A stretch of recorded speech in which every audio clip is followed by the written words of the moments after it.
Doctor Strange, the MCU Multiverse smash hit, is chock full of Easter eggs and hidden details. Here's what you may have missed the first time. Did you catch this in Doctor Strange? At the beginning of the scene where Strange gets ready for a speaking engagement, you'll catch a glimpse of the Manhattan skyline. If you look closely, you'll see a nod to Tony Stark's Avengers Tower. And there's another hidden Iron Man reference right after this too.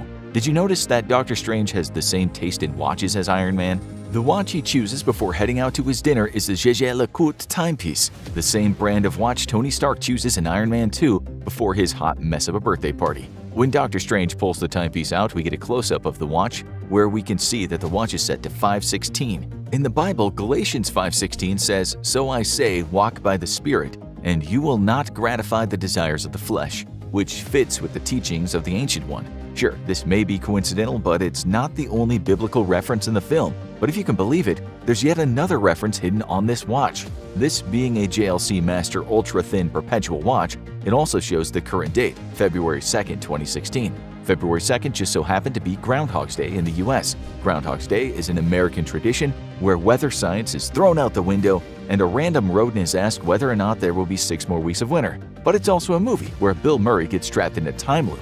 Later in the movie, Doctor Strange makes use of a time loop of his own when he traps Dormammu in one.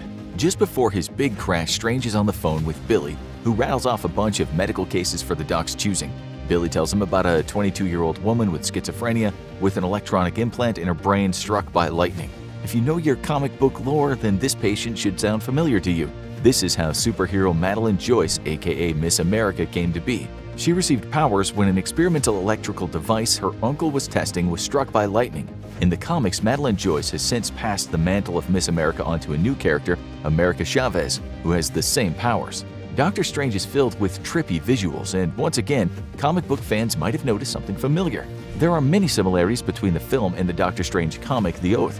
Nicodemus West and Christine Palmer are both featured in the comic, with the scene where Christine Palmer operated on Doctor Strange lifted directly from a panel in The Oath. The Cloak of Levitation taking on a life of its own, and Doctor Strange getting in a spirit fight are also featured in both the movie and the comic. And there's more hidden comic references. Did you recognize this in Doctor Strange? The scene where Doctor Strange trains his broken hands by writing his name over and over is taken directly from the comic Doctor Strange by J. Michael Straczynski. Keep watching. There's so much more left to uncover. Remember when Doctor Strange is finally accepted into Camartage for training? On his first night, Mordo gives him a tiny paper with the mystical Wi-Fi password Shambhala. This is a direct reference to the practice of Shambhala Buddhism, but it's also a reference to the Doctor Strange comic Into Shambhala, where Shambhala is a mystical secret Tibetan kingdom. Camartage is also where Doctor Strange meets the Ancient One for the first time. And you'll want to see this next interesting fact about her. Did you notice that the Ancient One played by the uber-amazing Tilda Swinton is actually quite different from the Ancient One seen in the Doctor Strange comics? In the comics, the Ancient One is an old man. Even so, director Scott Derrickson wrote the role of the Ancient One especially for Tilda. He felt that she was the obvious choice for such a mystical and mysterious role. Stay with us because there's lots more to see. In the sparring sequence between Doctor Strange and Master Mordo, Mordo uses the staff of the Living Tribunal. But just who is the Living Tribunal? They're actually very important to the Marvel Universe. It's a 3-headed cosmic entity whose heads float above a golden body without a neck. Their mission is to keep balance in the multiverse and act as judges for cases of the first category in the cosmic order. Seems like their staff would be pretty powerful then. Now pay close attention to this next cool detail.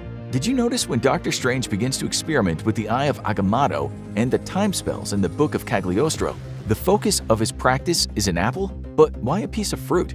Just like how the magic he's experimenting with is forbidden, the apple is the quintessential symbol of forbidden knowledge, thanks to the biblical story of Adam and Eve. Another interesting fact though, the Bible never actually says what the forbidden fruit is. It might have become associated with apples due to a misunderstanding or a pun, since the Latin word for evil and apple are almost the exact same word. Did you know that Benedict Cumberbatch almost didn't get the role of Doctor Strange? The original shooting schedule conflicted with his role in a stage production of William Shakespeare's Hamlet, so the producers went to another actor for the part. The actor in question ultimately turned down the role because he didn't want to get stuck doing multiple films. At this point, the producers had to push the shooting schedule, but the change freed up Cumberbatch from his prior engagement with the Bard. But who was that other actor who almost got the role? Another Academy Award winner, Joaquin Phoenix. Of course, if he would have taken the part, he likely never would have gotten instead to play the role of the Crown Prince of Crime in 2019's Joker. And that's not a multiverse we want to live in. But there's more strangeness involved in the Doctor himself. Did you know that there are some interesting connections between the character Doctor Strange, actor Benedict Cumberbatch, and the classic rock band Pink Floyd? First off, Doctor Strange can be seen on the album cover of the band's album Saucerful of Secrets, and he's also mentioned in the Pink Floyd song Cymbeline from their soundtrack album to the 1969 movie More.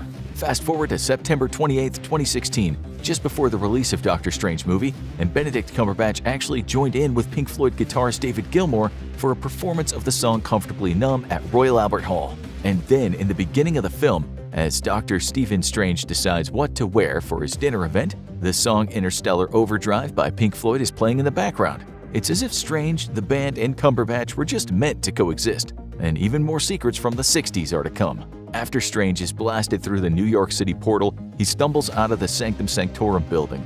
A close-up of the building number reads 177A Bleecker Street. That address holds a sentimental value as it was the address of the townhome shared by Marvel writer Gary Friedrich and Doctor Strange writer Roy Thomas in the 1960s. Did you know this about Doctor Strange? Several movies have been cited as an inspiration, but there's one Disney film in particular that stands out. Cinematographer Ben Davis said the film in question has a very psychedelic grounding, and most of the work is about other dimensions, which helped them build the world of Doctor Strange. What film was he referring to? Disney's Fantasia. It's a good thing Disney acquired Marvel in 2009. The inspiration doesn't stop there, though. It is truly mind-bending to see all the sequences in which the world folds in, replicates, and changes orientation.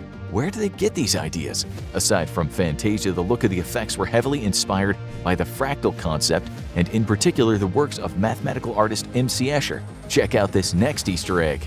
During Doctor Strange's fight with Caecilius at the New York Sanctum Sanctorum, there's a moment where Strange goes for an axe, but the cloak of levitation stops him in favor of a different weapon. That axe is a reference to the 2016 comic Doctor Strange, where Strange takes up an axe called Angaramus when he's lost his powers. Ready for a behind-the-scenes secret? There's no denying Mads Mikkelsen is an excellent actor, and during his close-up, it seems his eyes are constantly welling up or tears are streaming down his cheeks. As it turns out, this isn't some form of sense memory or other performance method. His eyes were just super irritated by his makeup, and he didn't let anyone know that it bothered him. And that's not the only funny detail to be found in the movie. Did you see this in Doctor Strange? After Strange disappears through the portal in the storage closet, Christine jumps when a falling mop scares her. But this is more than just a funny moment in the script. In fact, it doesn't appear in the script at all. The mop handle fell completely by accident, scaring Rachel McAdams, but since she stayed in character, the director decided to keep it in the film. The next funny moment includes the legendary Stan Lee. Everyone knows there's no more iconic figure for the Marvel brand than creator Stan Lee, and he popped up in each and every MCU film with his quick and witty cameos up until his death in 2018. For his cameo in Doctor Strange, take a close look at the book he's reading, The Doors of Perception by Aldous Huxley. In the book, Huxley documents his own psychedelic trips. Notice how the book has 3 eyes stacked on top of each other with different images in their centers? The cover plays into the symbolism of the 3 Sanctum Sanctorums in New York, London, and Hong Kong.